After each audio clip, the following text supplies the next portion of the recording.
Hey Cancers, it's Ahara Stars with Illum Astrology doing your July 2018 Astro Weather Forecast. I hope you guys are doing fabulous.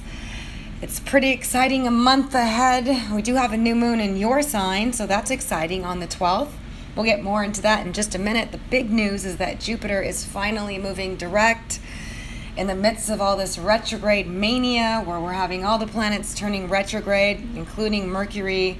At the end of this month, we'll be turning retrograde. At least we have one, and it happens to be the most fabulous one, turning direct on the 10th this month, which is Jupiter. Now, this new moon that's going to happen on the 12th, first of all, is happening at 7:47 p.m. in Cancer, in your sign. It's going to be a powerful one because it's also a partial solar eclipse, and it's going to be opposing Pluto in Capricorn. The good news is that there's a grand trine involved in all of this with Saturn, Uranus, and Venus, which is a very positive aspect where good, lucky things are going to come to us.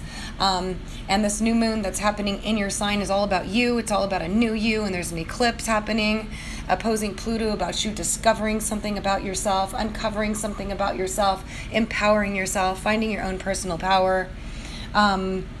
New moons are really about a new you. We always say a new moon, a new you, especially when it's in your sign. And it could be about changes that you're going to make. It can also open up a lot of new doors for you in terms of career, in terms of relationships, in terms of every aspect of your life. New moons often accompany an ending of some sort, whether it's a belief system, whether it's something that you decide, I no longer want to do, no longer want to be a part of. It could be anything in terms of you wanting to leave a company or leave a group or leave an association with somebody or leave a relationship.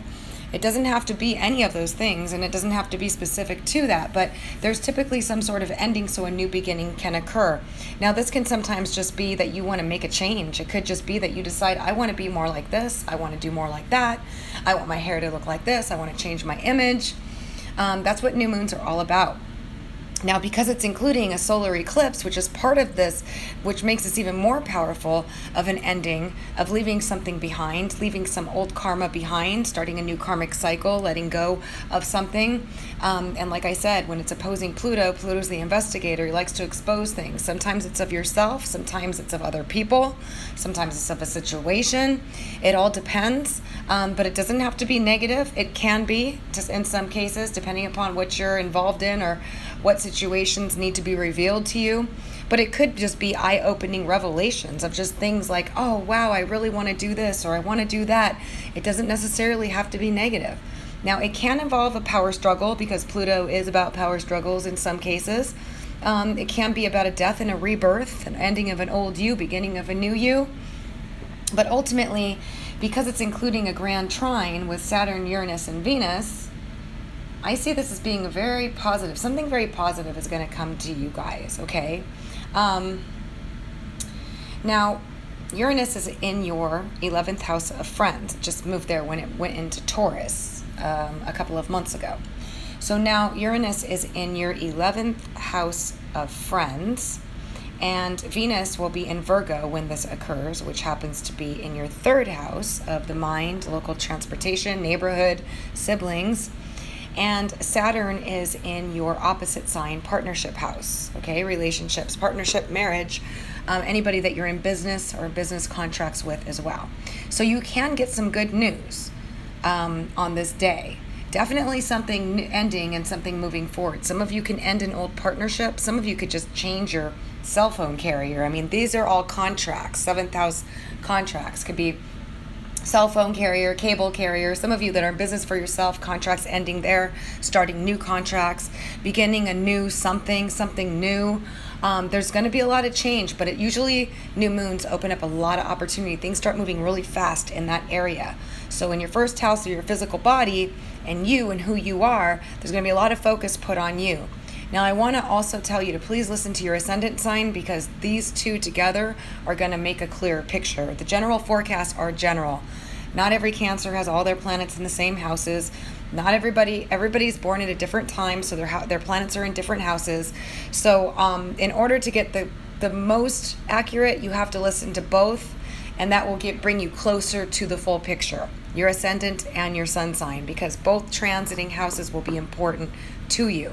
So if you listen to them both, you'll get a better, clearer picture about it, because your sun sign might not actually be in the first house of yourself or in your rising sign. Now, this would work for rising sign Cancers, or also sun sign Cancers. So, but also listen to your rising sign if you happen to know it for the most accurate picture. We are going to have a full moon in Aquarius on the 27th of the month. The new moon is going to be in your sign. The full moon is going to be in Aquarius, which occupies your 8th house.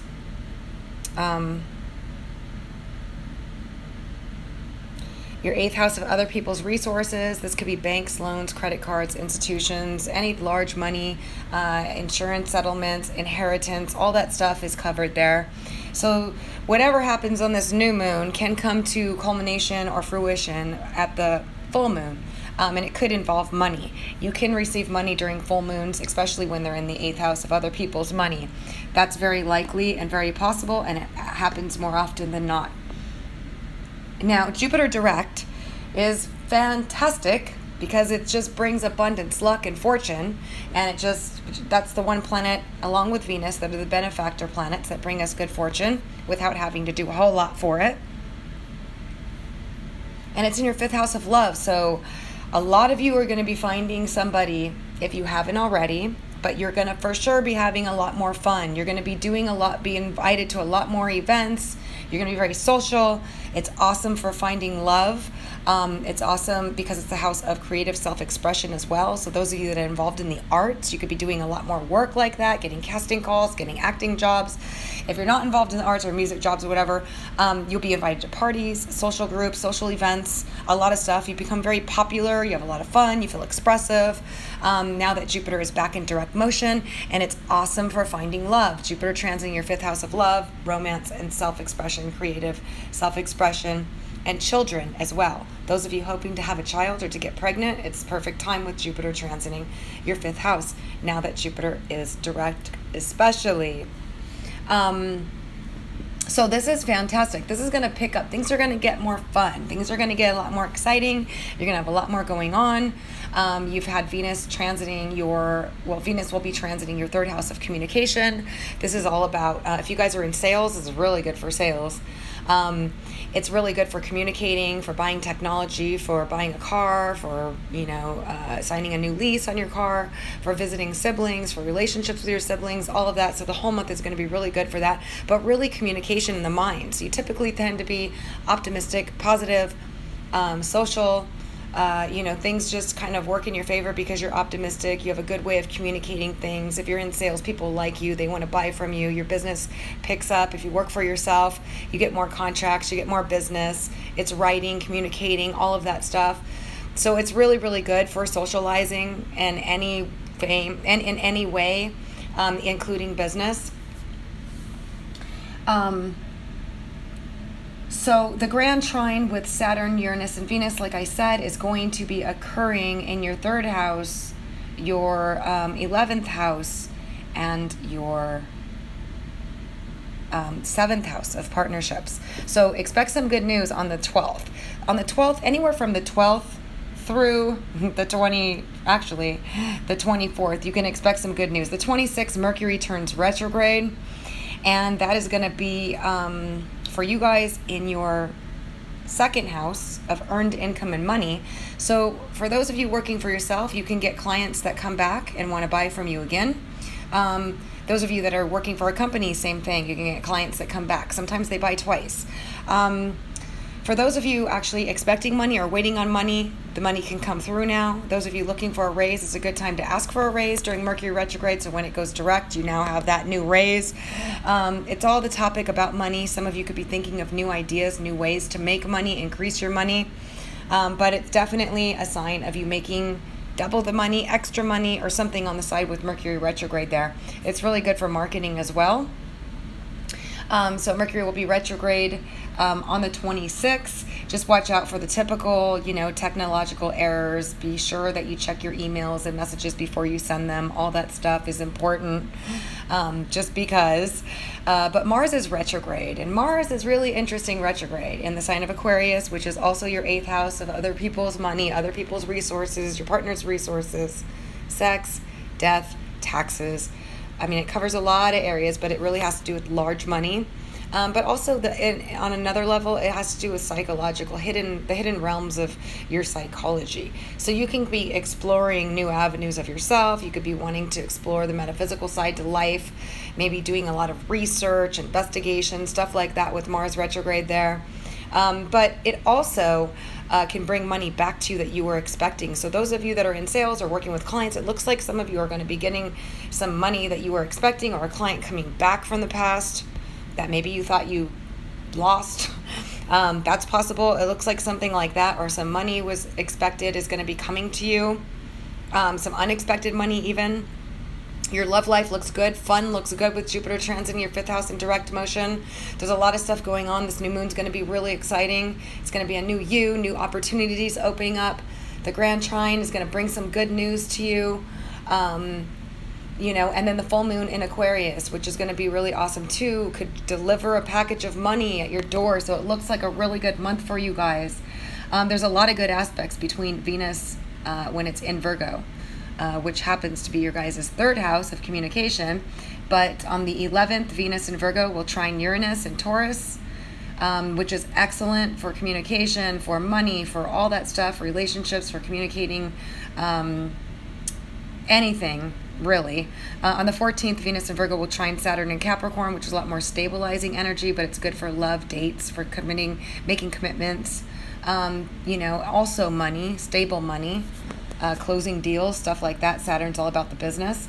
And on the 22nd, Venus in Virgo is going to sextile Jupiter in Scorpio, which is your love house, or at least your creative self-expression, love, romance, fun house. And Venus will be in your 3rd house of local neighborhood. So that's a good day to be around your local neighborhood. You can get invited to a party and meet the love of your life. Definitely very possible in that situation, or through a sibling, or through your anywhere local, traveling at your local Starbucks, something like that. But not necessarily. You can be out and about anywhere. With Jupiter transiting your 5th house of fun, you will be having a lot more fun. And I'm so excited to deliver this news to you guys. I hope that you found this helpful. If you did, give it a thumbs up. If you didn't like it, give it a thumbs down. If you'd like your own personal forecast, visit my site at www.illumastrology.com. And I have all sorts of packages there available to help guide you in your life. If you want to read about astrology and all the many aspects and learn more about it, feel free to visit the site there as well, www.illumastrology.com. Otherwise, thank you so much for listening. I appreciate you all. I'm wishing you a fabulous July 2018. Until next time.